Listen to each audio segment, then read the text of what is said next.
Aaron, this summer you let the fans into your world a little bit, selling some clothes out of your closet, the cologne.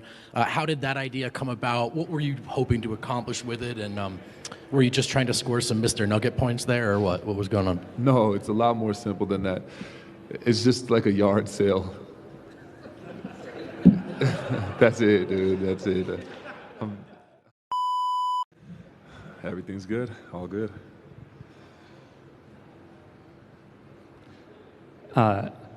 Aaron, might as well start with this. You are eligible for an extension starting tomorrow. I'm just kind of curious where you kind of feel like you're at in terms of how eager you are to get that done, or what your perspective is on it.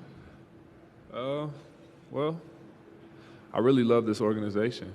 You know, I love the players on this team. Love the coaching staff. So I hope we get it done. Seems like it's moving forward in the right direction. So I'm excited. I'm excited, hopefully, to be extended and stay with this organization. Aaron, you've talked plenty since you got here about how close this team is. I know a lot of times you can kind of be the ringleader, getting guys to come hang out with you and stuff. So when you have such a tragedy that affects you personally, how beneficial has it been to be around those guys throughout the offseason, and then now to be around everybody, know you're going to be with them, and y'all can focus on ball, and that can, support you? Yeah, I mean, without getting too much into it, I always leaned on my brother, and sometimes the relationships that I had outside of my own family were not as deep, and now that I understand that you can't take any relationship for granted. These guys have been there for me every step of the way. They came to his service, they came to his funeral, and these guys have been really, super supportive for me, and love them for that. You know, these guys have really developed into people that I would call my own brother. These are my brothers. Aaron, that specific relationship with Mike, just the two of you sharing the floor for as long as you have, just how do you think you two have grown together ever since coming here to Denver, and just what have you learned about him that you've appreciated so much? Yeah, I think that's my main target. I'm pretty sure. I think I have the most assists to Mike, so I'm looking for him. He's such a weapon out there on the floor and then off the floor. He's been through so much, and I respect him as a ball player, and I think our relationship will continue far after basketball. So it's fun to play with. And he's fun to be with off the floor as well. Aaron, I saw a video of you recently. You were just raining down jumpers all over the court in a gym. Was that a particular focus for you in the offseason to improve your mid-range and improve your three-point shooting? Oh, most definitely. I'm very proud of the work that I put in this year.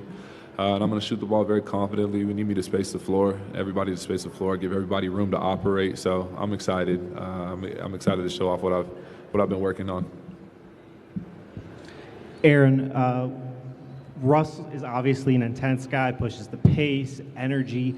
What are you specifically looking forward to about playing with him? Yeah, just the energy. He's a hell of a competitor. You want him on your side, and I'm glad we got him. He brings it every single night. His playmaking ability is up there with the greats. I mean, dude's a legend. He's Hall of Famer. It's great having that energy around, and he just like to take no prisoners, no mercy, us versus them. I love that mentality. So I'm ready to go to war with them. AG, what do you think is the most important lesson the team collectively needs to learn from coming up short last year? I think just to finish, that's the first word that comes to mind. I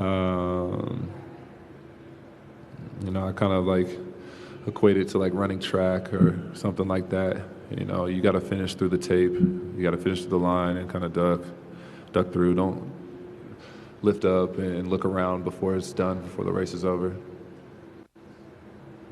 Aaron, not to dig too deep on it, but how did the idea to change the number to honor your brother, how did that come to you? Was it suggested? Did it come up in conversation with somebody, or did it just come to you on your own? No, I think it was pretty natural. It makes sense. I think my entire family has grown up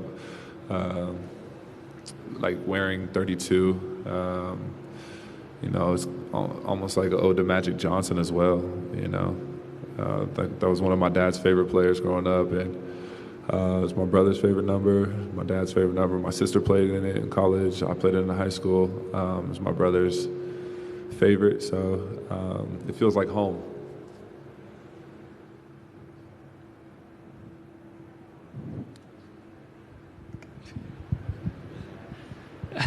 Aaron, I know that there's been a lot of strain put on you at certain times to kind of take on the double role of being a backup center a little bit, in addition to playing with the starting unit. What does the addition of Dario Saric maybe do for you in terms of potentially being able to lighten some of that in certain spots, if it's a game where you might normally be used in extra roles, I guess? Yeah, I'm so excited to play with Dario. He's a hell of a talent, so versatile, does a multitude of things on the floor, can pass the ball, can shoot the ball, can score the ball, can defend, can play big, can play small. He's a huge contribution to this team. I don't think you guys understand how big of an impact that he will have on this team, playing that backup center and playing that backup floor. He's going to be fighting for minutes, and he's going to be fighting and scrapping for minutes, and you guys are going to see, I think, his playing time increase throughout the year. Aaron, this summer you let the fans into your world a little bit, selling some clothes out of your closet, the cologne. How did that idea come about? What were you hoping to accomplish with it? And were you just trying to score some Mr. Nugget points there, or what? What was going on? No, it's a lot more simple than that. It's just like a yard sale. That's it, dude. That's it. Yeah, no, it did. Everybody has yard sales, and it just happened to get a little out of hand. I had some stuff in my closet from like my Orlando days. And I was like, this is horrible. This is terrible. I'm sure somebody might like it, but I don't. But it was cool just to invite everybody into kind of like my lounge downtown. Sign autographs and just be around the community. It's a great community, so they've accepted me, and I'm just grateful for it. Aaron, obviously, last couple of years, KCP's been one of your guys. Team's going on without him now. Just what advice could you give to maybe Christian or Julian or maybe one of the guys that kind of have to step into that starting spot, and just how much of a burden that can be for a young guy? Yeah, play defense, first and foremost. Shoot when you're open. I think those two things probably keep it really simple. You got Nikola Jokic, you got Jamal Murray, you got Michael Porter Jr., you got myself. I mean, there's only one ball, bro. So just shoot when you're open, lock up on defense, and contribute to winning the championship in those ways.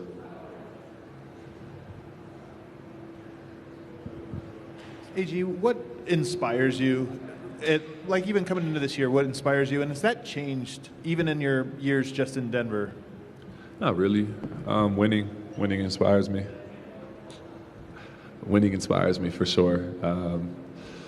And then what really inspires me is my people, my partners, my team, my brothers. And when the days that are hard, that's what gets me out of bed. I think Nikola Jokic is probably going to go down as one of the best to ever play the game. So, working my tail off, working my ass off, so he can maximize his time in the NBA. Same thing with Russ. I think he's going to be a Hall of Famer too. So doing whatever I can to try and get him a ring, and just holding up my end of the bargain. So at the end of the day, these guys win too. And I think that's what really inspires me. So Nikola said that he wasn't motivated by the way the season ended. He doesn't look back to 4 or 5 months ago, but Mike said he certainly was, especially with his struggles in the Minnesota series. So can you look at the way the season ended, not being able to repeat? Can you feel that as a motivation for the group, even if Nikola downplays it? Yeah, I think so. I think in that last game, that Game 7, I didn't like our focus coming out of halftime, just really being completely locked in through the entirety of a series and closing it out, and not letting go of the rope, even though we're up 20, So, yeah, I just always think back to like Kobe talking about jobs not finished, and kind of having more of that mentality. Great here. First and foremost, you talk about Joker and Russ as Hall of Famers. To be a Hall of Famer, you got to have great talent. But what else is there about a Hall of Fame player that, I don't know, maybe you can learn from or absorb or benefit from? Yes, it's the belief that they have in themselves. I think everybody is very talented and everybody's very skilled. In this league, everybody that's ever touched this league is very talented and skilled, but it's the unwavering belief that they have in their own abilities that sets them apart. Aaron, as an appreciator of Nikola Jokic and his game, what was going through your head watching, if you did watch the Serbia-US game in the Olympics, and how they kind of took him wire to wire in that? I was really torn. One, I was asked if I wanted to play for USA, and then the call never came around. So like there was a little bit of salt there in the first place, and then just to see Yoke take him to the wire like that, it's like, this is dope. You know what I mean? Like the dude on my team's finna just wash these cats. But all that being said, America.